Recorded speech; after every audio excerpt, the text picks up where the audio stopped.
Hello and welcome to Oddities Round 23. We've only got one round left before final start, and I guess you all knew I was going to talk about this. I am a bit conflicted about this. I just want everyone to know that yes, I am a Crow supporter, so inherently I'm just always going to be a little bit biased against Port Adelaide. As much as I try to keep this channel unbiased, there's always someone who's going to leave a comment saying I am. But anyway, this bump from Dan Houston on Isaac Rankin is always going to be a little bit contentious, especially with the way the AFL has been treating head hits and concussions. Automatically, if you bump someone and it's a concussion, it's at least a week. I guess due to the severity of this and the actual impact of the hit itself, meant that this went to tribunal, and we know as of tonight, which is Tuesday night, that he has been suspended for 5 matches, which means that even if Port Adelaide were to make the grand final, he will not be part of the team.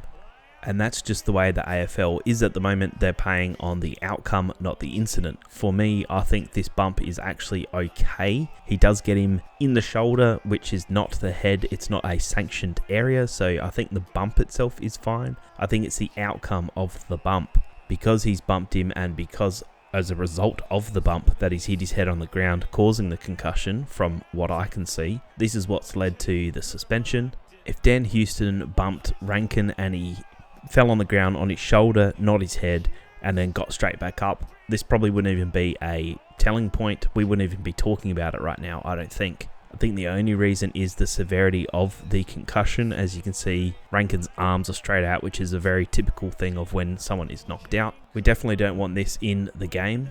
We are treading a fine line, and I think the bump is officially dead. So yeah, that'll be the last time we see Dan Houston in a Port Adelaide jumper.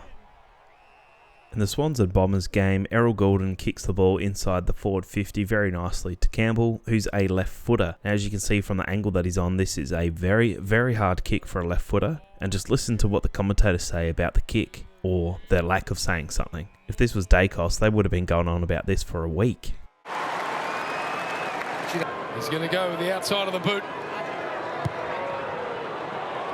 He is very good by foot, Braden Campbell.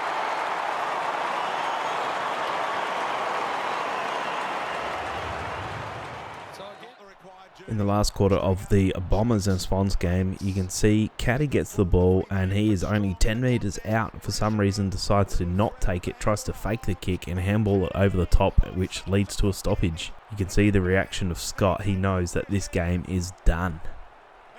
Fox Footy have let the Apprentice take control of the video graphics in the West Coast Eagles and Carlton game after Jamie Cripps kicks a very nice goal here, which haunts the Collingwood fans. After the replay, I'm sure the guy told the Apprentice, hey, click the button that says Cripps, he's just kicked a goal. Yeah, that's the wrong Cripps, brother. I think most Port and Crows fans would agree that the umpiring was pretty poor. I guess the Crows thought they got hard done by and so on, but this one is clearly a free. He's tunnelled him. I know Thilthorpe has eyes for the ball, but at the last minute he looks away and he looks at Jones and he just completely tunnels him. I just don't understand how this is not a free.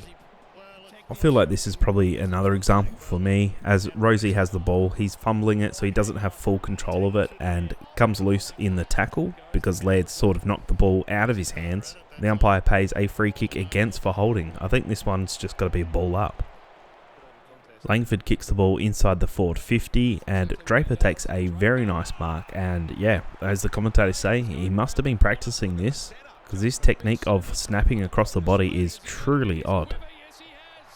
The umpires must have got the memo that the Western Bulldogs have to get the win. I mean, they were going to do it anyway, but this was a very limited time that he had the ball to be able to get rid of it. I guess the umpire seen him do this little spin move to, I don't know, evade his defender, and the umpires called that his prior opportunity and paid holding the ball. I feel like this is way too quick and you haven't given the player enough time to dispose of the ball, but got to get the Dogs into the final somehow.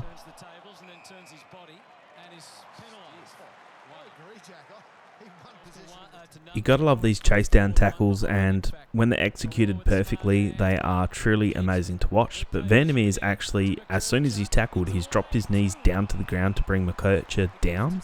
And as he's done that, he's actually buried his head into the ground. And as McKercher gets up, You can see that he's got a blood nose, and the umpire is right there, yet again, trying to get the dogs into finals. This has to be in the back. He's rode him down by not a proper legal tackle, in my opinion. He's pushed his knees down to force his body weight down, and by doing that, hitting his head straight into the ground. I'm not sure if this was a star like Lucky Neal or the tackle was on Bontempelli, then it would have been a free kick and possible suspension.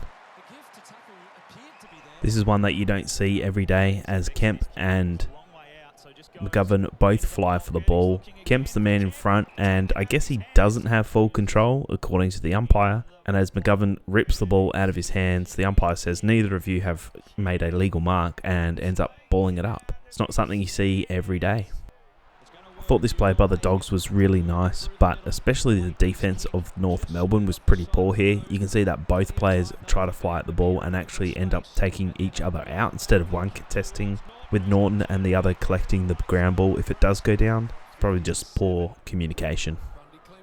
Somehow Durham wasn't called for holding the ball, even though you can clearly see he's made absolutely no attempt and just throws the ball down on the ground.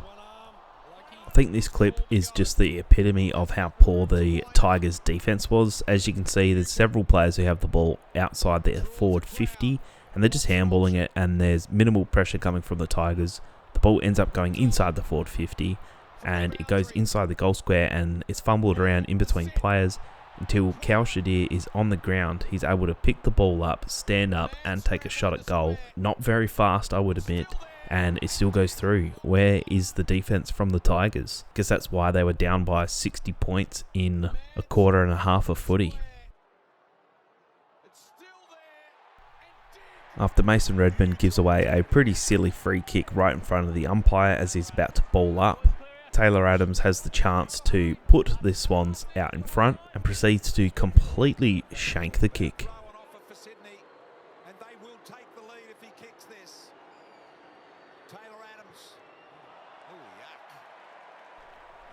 Towards the end of the third quarter, the Bombers have a chance to chip away at that lead that the Swans were able to get. And as Gresham kicks the ball into Jake Stringer, who is probably about 20 metres out, straight out in front, on the siren, he also proceeds to shank the kick. And you can just see the absolute disbelief on the Bombers fans. They feel like their nights and season are over.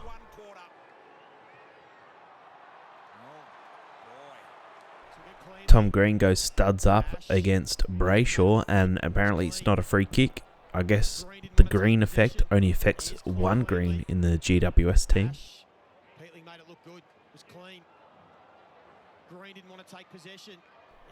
Towards the end of the first quarter, Waterman has a chance to keep the Eagles in front, and you can just see the drop of the ball is just terrible. Proceeds to hit the inside of his foot, and the ball goes down to ground, and they're able to get a stoppage, but this was an absolute terrible kick and an absolute shank. But Waterman still has a chance to win the Coleman medal. I was about to say Brownlow, the Coleman medal, but he has to do really well next week. Does anyone know what the umpire had here? It was about the ball up, but then he blows his whistle and he has something, and it looks like he throws it towards someone on the boundary. Something black. I don't know if it was another whistle that wasn't working. Does anyone know what that was? And that's it for this week. Thank you so much for watching. We only have one round left of the regular season, and hopefully I'll be able to get you something during the final series. And keep an eye out for my finals analysis. Once the teams are all locked in, I'll be able to see what teams' strengths and weaknesses are and how each team will win the game. Keep an eye out for those ones, and thank you so much for a great season, and I'll see you in the next video.